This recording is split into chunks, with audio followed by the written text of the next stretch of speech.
नमस्कार विद्यार्थियों, मैं आपका जीके गुरु वीरेंद्र सर आप सभी का यूट्यूब चैनल के मेरे इस वीडियो में हार्दिक स्वागत एंड अभिनंदन करता हूं। मित्रों, आज का अपना न्यू टॉपिक है राजस्थान के प्रमुख साके। यानी कि आज हम इस वीडियो के माध्यम से राजस्थान के जो प्रमुख साके हुए हैं, जो प्रमुख है, जो ज़्यादातर परीक्षा के दौरान पूछा जाता है प्रश्न इनमें से साकों में से, तो आज हम इस वीडियो के माध्यम से प्रमुख साकों को समझेंगे। तो मित्रों, सबसे पहले हम वीडियो स्टार्ट करने से पहले हम ये आपसे पूछना चाहते हैं कि साके क्या होते हैं, यानी साके किसे कहते हैं। तो मित्रों, मैं आपको समझाना चाहता हूँ। साके वे होते हैं जब कोई राजस्थान का शासक युद्ध लड़ने जाता है किसी विरोधी शासक से, तो वो केसरिया धारण करता है। जब कोई राजपूत शासक राजस्थान का किसी अपोजिट पार्टी से या किसी दूसरे शासक से, विरोधी शासक से युद्ध करता है ना, तो युद्ध करते समय वो क्या करता है, केसरिया धारण करता है। और उसकी जो रानियाँ होती है वो यानी क्या आती है, जब युद्ध हार जाता है तो वो क्या करती है, जोहर करती है। क्या करती है, जोहर। वो जोहर आपके अग्नि के रूप में या जल के रूप में होता है, यानी जल जोहर या अग्नि जोहर भी होता है। तो वो हमारे होता है साके। तो राजस्थान में भी बहुत ही महत्वपूर्ण साके हुए हैं जो आज हम इस वीडियो के माध्यम से समझने का प्रयास करेंगे। तो हमारा जो पहला साका था मित्रों राजस्थान का, वो है हमारे 1301 के अंदर। राजस्थान का जो पहला साका है जो हुआ था 1301 के अंदर, और कहाँ हुआ था, रणथंभौर का साका। रणथंभौर यानी सवाई माधोपुर के अंदर। यानी कि हमारे राजस्थान का जो पहला साका हुआ था वो हुआ था रणथंभौर के अंदर, जो प्रथम साका था। इसकी क्या विशेषता थी, तो मित्रों रणथंभौर का जो साका हुआ था वो हमारे यानी साका जो हुआ था उसके बारे में हम पढ़ते हैं। देखो, यानी कि रणथंभौर का शासक था वो था हमीरदेव चौहान। यानी रणथंभौर का जो शासक था वो था हमीरदेव चौहान। और इस हमीरदेव चौहान के विरुद्ध जो था, यानी कि इसको युद्ध करने वाला था, वो था आपके अलाउद्दीन खिलजी। अलाउद्दीन खिलजी ने रणथंभौर के ऊपर आक्रमण किया था, और अलाउद्दीन खिलजी ने आक्रमण किया रणथंभौर के ऊपर, और रणथंभौर का जो शासक था वो था हमीरदेव चौहान। यानी इन दोनों के मध्य युद्ध हुआ था। इसमें जीत जो होती है वो होती है आपके अलाउद्दीन खिलजी की। हमीरदेव चौहान इसमें मारा जाता है, वो भी धोखे से मारा जाता है। इसको धोखा देने वाले थे उसके खुद के सेनापति थे। इसमें यानी कि हमीरदेव चौहान यानी कि मारा जाता है, और इसमें यानी कि जो जोहर होता है वो करता है उसकी रानी रंग देवी के नेतृत्व में। यानी कि रणथंभौर के अंदर जो जोहर होता है वो रानी रंग देवी के नेतृत्व में होता है, वो था जल जोहर। यानी कि राजस्थान का ये पहला जल जोहर था रानी रंग देवी के नेतृत्व में, जो कहाँ हुआ था, रणथंभौर के अंदर। और तालाब कौन सा था, पद्मनाभ तालाब। पद्मनाभ तालाब के अंदर ये जल जोहर हुआ था रणथंभौर के अंदर। हमीरदेव चौहान के साथ जो विश्वासघाती जो सेनापति थे मित्रों, वो थे हमारे रणमल और रतिपाल। ये रणमल और रतिपाल यानी कि इन्होंने गद्दारी की थी हमीरदेव चौहान के साथ। इन्होंने विश्वासघात किया था हमीरदेव चौहान के साथ, और जो महल में प्रवेश करने का जो गुप्त मार्ग था वो किसको बता दिया, इस अलाउद्दीन खिलजी को। इसकी इन दो की गद्दारी की वजह से हमीरदेव चौहान पराजित हुआ और युद्ध में मारा गया था। तो ये था हमारा राजस्थान का पहला साका रणथंभौर के अंदर 1301 के अंदर। उसके बाद आता है हमारे 1303 के अंदर राजस्थान का दूसरा साका 1303 के अंदर, और वो हुआ था चित्तौड़ के अंदर। देखो कहाँ पर हुआ था, चित्तौड़ के अंदर। 1303 चित्तौड़ का साका। इसकी क्या विशेषता मित्रों, चित्तौड़ का शासक था रतन सिंह। चित्तौड़ का शासक कौन था, रतन सिंह था। और रतन सिंह के ऊपर जो युद्ध करने वाला था वो था अलाउद्दीन खिलजी। कौन था, अलाउद्दीन खिलजी। अलाउद्दीन खिलजी ने चित्तौड़ विजय का बयान किया, और रतन सिंह और अलाउद्दीन खिलजी के मध्य युद्ध होता है। इस युद्ध के अंदर यानी कि अलाउद्दीन खिलजी की जीत होती है। ठीक है, इसमें यानी कि जो आपके जोहर हुआ था वो जोहर करने वाले कौन थे, यानी कि वो थी रानी पद्मिनी। रानी पद्मिनी ने क्या किया था, जोहर किया था। इसके अंदर अग्नि जोहर था। ये था जल जोहर और ये था अग्नि जोहर, यानी जलती अग्नि में कूद जाना। यानी रतन सिंह मारा गया था युद्ध के अंदर, और रतन सिंह के मारे जाने के पश्चात जो आपके चित्तौड़ की जो रानियां थी पद्मिनी के नेतृत्व में, सभी ने क्या कर दिया, अग्नि जोहर कर लिया। और इसमें जो रतन सिंह के महान सेनापति थे जिन्होंने बहुत ही वीरता पूर्वक युद्ध किया था, वो थे गोरा और बादल। ये महानतम और वीरतम सेनापति थे गोरा बादल। किसके सेनापति थे, ये रतन सिंह की। तो ये था हमारा 1303 का राजस्थान का दूसरा साका जो चित्तौड़ में हुआ था। मित्रों, राजस्थान के अंदर चित्तौड़ के अंदर 3 साके हुए थे। राजस्थान में चित्तौड़ के अंदर 3 साके हुए थे, और दूसरा साका भी पूछा जाए चित्तौड़ में हुआ था 1303 के अंदर। नेक्स्ट हमारे जो चित्तौड़ के साके हैं दूसरे 2 और 3 वो है। तो मित्रों, हमारे जो चित्तौड़ का जो दूसरा साका होता है, यानी पहला कब था 1303 में, दूसरा जो साका होता है वह 1534। चित्तौड़ में 3 साके हुए थे, जो भी मैंने आपको बताया 3 साके हुए थे, 1303, 1534 और 1560। 1567 में। तो ये है दूसरा शाखा 1534 के अंदर। ये चित्तौड़ का दूसरा शाखा था, द्वितीय शाखा था। कब हुआ था? 1534 के अंदर। और चित्तौड़ का शासक था कौन? विक्रमादित्य। यानी चित्तौड़ का उसमें शासक कौन था? विक्रमादित्य था। और विक्रमादित्य के ऊपर युद्ध किसने किया था? बहादुर शाह ने। जो गुजरात का शासक था बहादुर शाह, गुजरात के शासक बहादुर शाह ने यानी चित्तौड़ पर आक्रमण किया था। उसमें शासक था विक्रमादित्य। विक्रमादित्य और बहादुर शाह के मध्य युद्ध होता है। और यहाँ पर यानी कि युद्ध के दौरान यानी कि आपके जो शहीद होती है, रानी जोर करती है, वो थी आपके कर्मावती। यानी कि इसमें विक्रमादित्य की हार होती है और इसमें यानी कि जो जोर किया जाता है वो रानी कर्मावती के नेतृत्व में जोर किया जाता है। रानी कर्मावती इसी युद्ध के दौरान यानी कि रानी कर्मावती ने क्या किया? यानी कि आपके हुमायूं को राखी भेजी थी।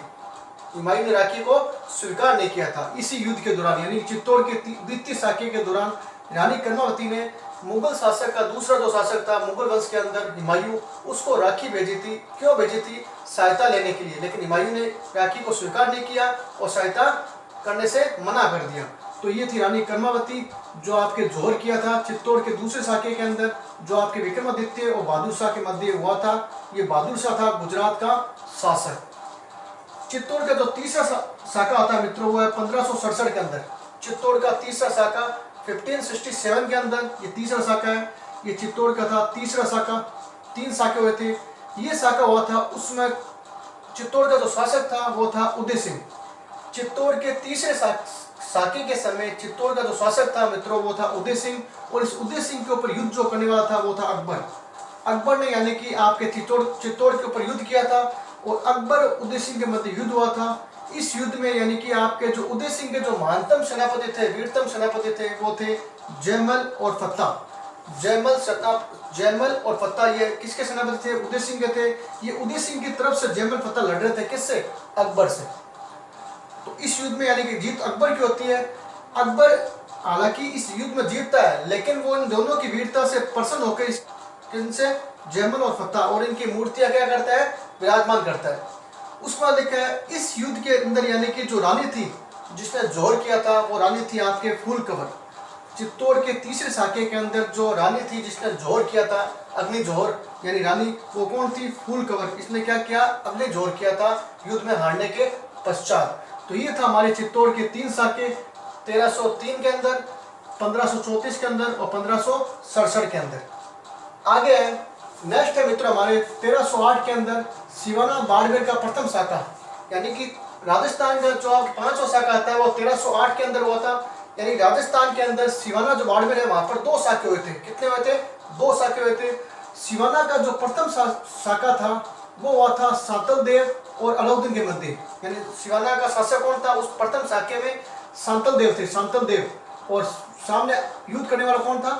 अलाउद्दीन खिलजी। इसमें जीत किसकी होती है? अलाउद्दीन की होती है। तो ये था हमारा 1308 के अंदर सिवाना का प्रथम शाखा। और दूसरे हमारे 1582 के अंदर सिवाना का दूसरा शाखा। देखो 1582 के अंदर हुआ था सिवाना का दूसरा शाखा। किसके मध्य हुआ था? कल्ला रायमलोत और मोटा राजा उदय सिंह।